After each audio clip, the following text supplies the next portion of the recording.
Hello everybody, a warm welcome to Wisdom from North. Today on my show I have quite an interesting couple. The Norwegian Nina and Sigmund Sontum has been working as couple therapists together since 1998. But a few years ago, when Nina was going to write a book about couple therapy, all of a sudden something completely different came down, and this resulted in 3 channeled books.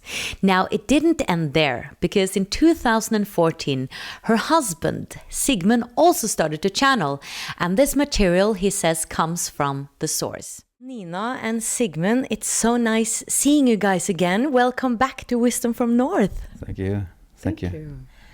And I'm quite fascinated by this because, Nina, I visited you in your house in Tønsberg, and you had just written this book. And you are therapists, both of you. And you were going to you were going to write a book about therapy. And all of a sudden, you start channeling. And we did an interview about that. And then you contact me and you tell me that Sigmund all of a sudden is receiving the same gift. And I find that very fascinating. And you've written now 6 books together, and that's what we're going to speak about today. But I'm curious, just let's start with you so that people can understand how this journey for both of you started. I mean, you sat there, you were going to write a book about therapy, and something else happened. Yes, that was very, very strange. After a long time working on the project on couples communication, the process stopped, and I said, okay, I need to give it one more chance. So I sat down with a blank piece of paper and waiting for something creative to come. And with no glasses, I started to write. And suddenly I had written one whole page, and it was weird. I didn't dare to read what I had written, so I asked Sigmund to read for me. And he read, and on the paper it was written, "You are going to write a book, but not the way you think. And you will be prepared for this," and so on. And I was scared. Wow, what was this? But how did you receive the message? I mean, is it like your hand is moving by itself, or do you hear a voice, or how do you receive it?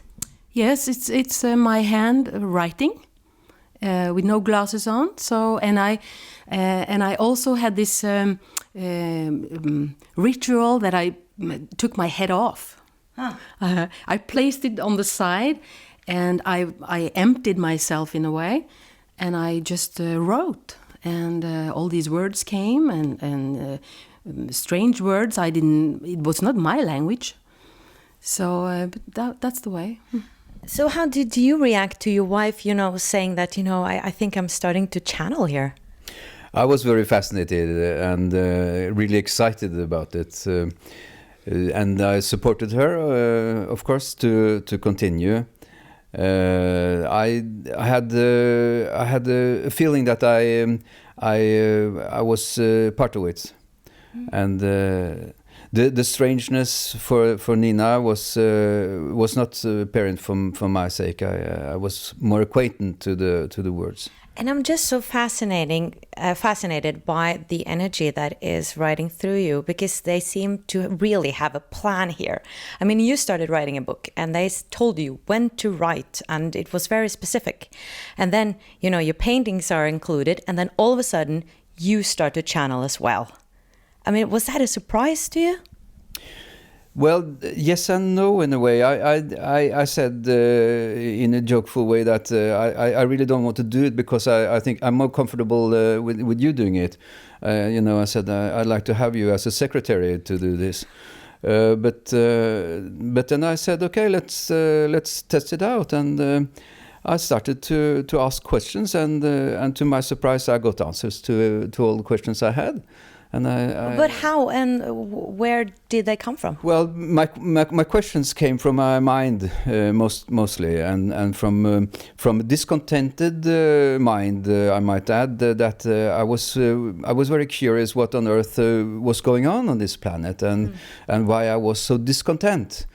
I had been inspired by Eckhart Tolle, you know. So this landscape of the discontented mind, the ego mind, and the left side of my brain, I knew a lot about, and also Donald Walsh, who's in this same landscape. You know, I started to do a conversation, and I was very astounded that okay, I get the really answers here. So, but is it the same that as for Nina, that the hand is moving? Yes, the hand is moving, and I don't know what's coming out of it. So I'm in a way I'm. It's the same sort of dance between letting go of control and really letting the hand move.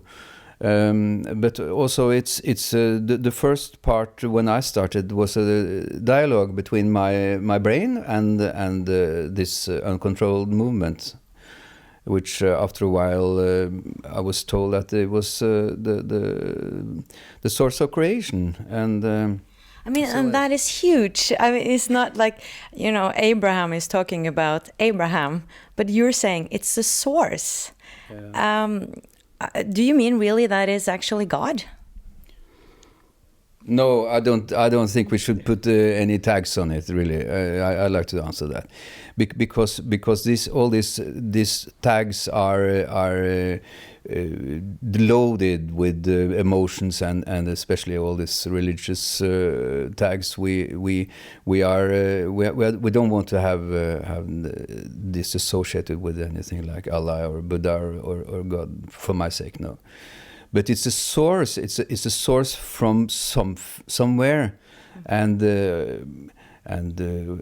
that's it. That's what we from the universe, a highly intelligent source. Obviously, a highly intelligent source. For my sake, it's yeah. That's it. I have to ask more questions about this because you know, my curious left brain is very eager to have answers. Do you think it's the same source that is speaking to you?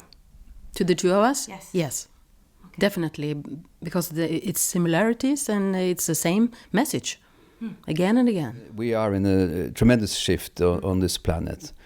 And there's a lot of people opening up to that. Is a fact. There is actually something going on in the universe and also on the planet that is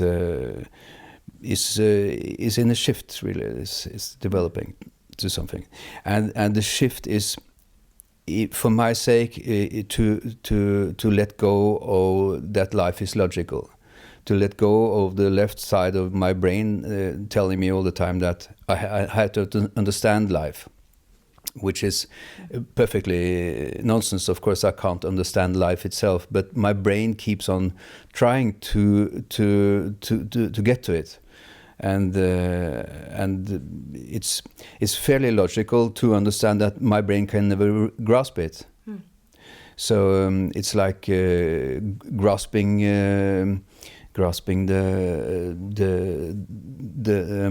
the mystery of life itself, which is ungraspable, of course. We're not supposed to. Well, we can't. It's rather primitive to think that you can grasp life itself with your brain. So yeah. Yeah, because that is what I found so interesting, that in the first books I could follow the story. And then I read your last book, which is the book from the source. Yes. Yeah. And then I got totally confused because it started with this person, Gunnar, and then it changed perspective. And I was like, I don't understand. I can't follow it. But still, I felt it was resonating with me because I could recognize a lot of the teachings. And I thought it was beautiful. But I got very confused and a little bit upset. And then we spoke together and you told me that you were very frustrated too by the material. Yes, my brain was frustrated, and I was very provoked to because I still have a brain. I still I'm obsessed by trying to find answers. And trying to find logic, and I was very frustrated. And I said, "This is provoking me so much. I just want to throw it away." And the message then was from the source that keep on doing it. In the second and the third part of this book, it'll come together, and it did. So Yeah, because I read it, after we spoke on the phone, I read it again and I put my head on to the side, and then it moved me in a totally different way. But what I found interesting was that it really focuses a lot on the ego, that we can't really tame it. But how are we going to handle the ego? Well, this is a paradoxical phenomenon for my sake, because we need to activate our brain to tame the brain. So it's a bit sort of what am I saying? Well, I don't know, but what I know is that there's a lot of information coming through to me, and I also believe that it's coming through to the planet, which is part of this shift, which is part of the development that I think people really will trust to let go of their control, which is basically what I believe we have to do. And it is a scary process, because I think it's like feeling that you will go insane. Because when you don't have control, then what? Yeah, then the immediate reaction is then you will die or go insane, and this is a very sort of terrifying exercise, of course, to actually feel that you are losing control or going crazy. So fear is one of the really heavy emotions around this period of time on the planet, what I think. Are you, do you think that that is the main theme or the message of the book, to let go of the ego, or to in a way lose yourself, lose what you believe in? Because we all have these belief systems, we're born into a family with a certain belief system, and I felt like the message was about letting go of that, but then you lose yourself. Yes, your old self. Yeah, you definitely lose your old self. All your dogmas, all your belief systems, like you say, they are really just constructs from the brain, and the brain, for my sake, is more or less a survival mechanism. It's made for me to survive, to hunt for wild animals, so I can have something to eat in the cold winter of Norway, and really to survive. But as such, it can not be used for anything else, I think, or at least very, very little. But so this mechanism is a sort of very primitive mechanism, but it's still there, and I still need it.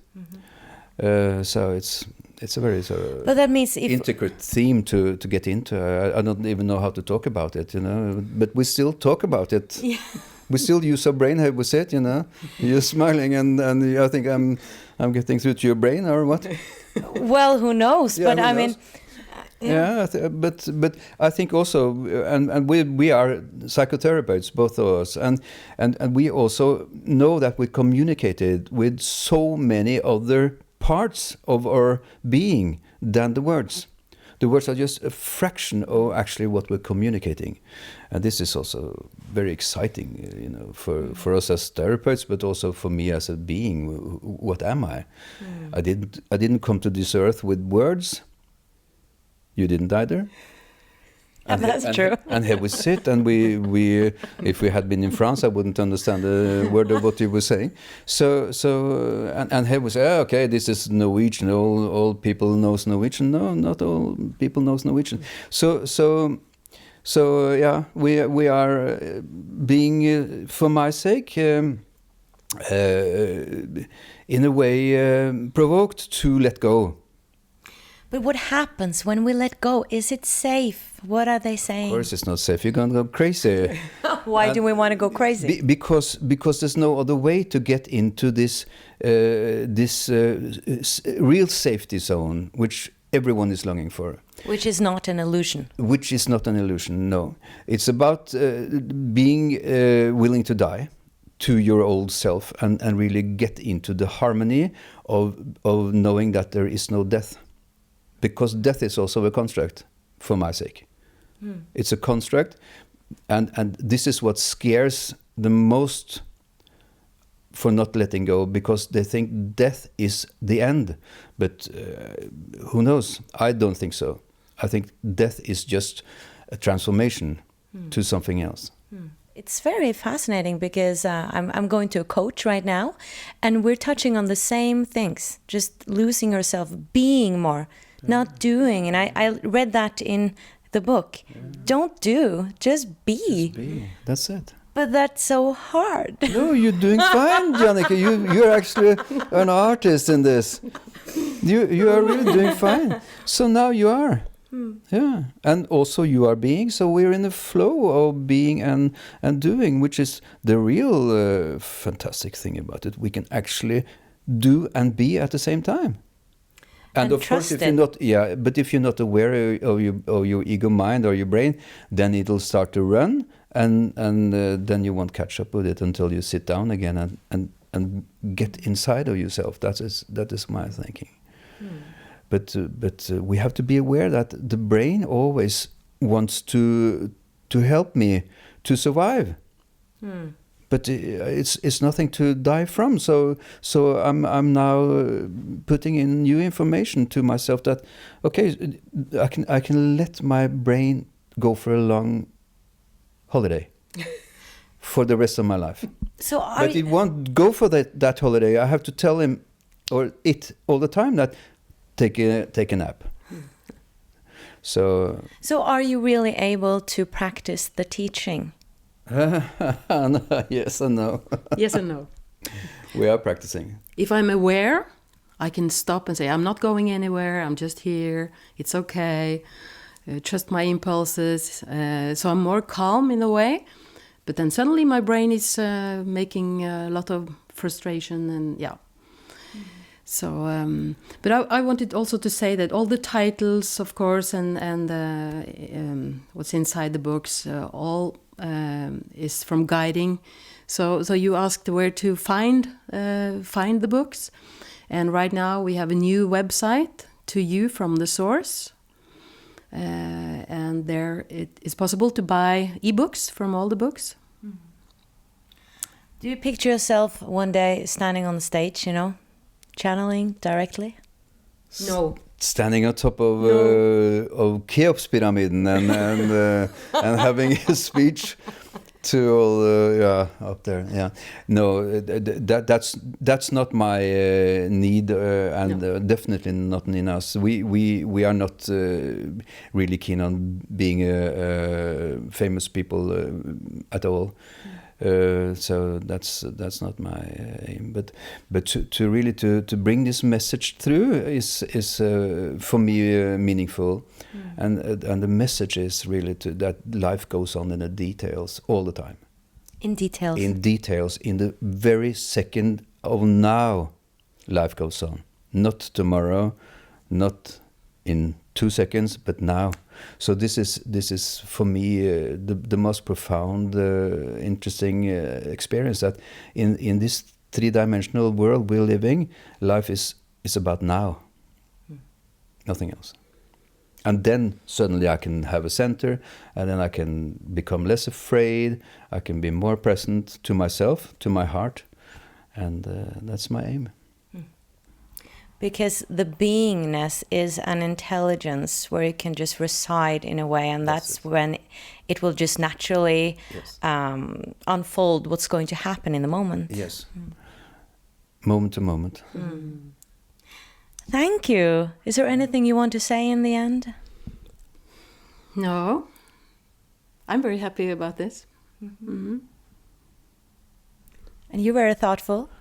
Yeah, I'm very thoughtful. Thank you, Jannecke. You could see that? Yes, I could see you thinking. Yeah, you can see me thinking. Wow, you got good eyes. Yeah. I'm thinking.